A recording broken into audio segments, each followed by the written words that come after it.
Viral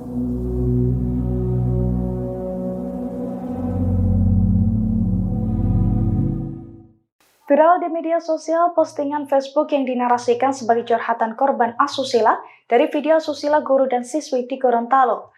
Sebuah akun yang diduga milik siswi berinisial PPT di Gorontalo itu mengungkapkan soal alasannya melakukan tindak asusila. Dalam postingan tersebut, ia pun mengaku malu namun juga bersyukur atas tersebarnya video tersebut. Dilansir dari Tribun Pekanbaru.com pada Selasa 1 Oktober 2024, sebuah akun Facebook yang diduga milik siswi korban asusila guru madrasah di Gorontalo mendadak menuliskan pengakuan mengejutkan. Dalam tulisannya, pemilik akun mengurai kronologi sebelum terciptanya video short tersebut direkam serta hubungan terlarang antara PPT dengan oknum guru berinisial DH usia 57 tahun tersebut. Awalnya PPT mengaku mendapatkan ancaman dari sang guru.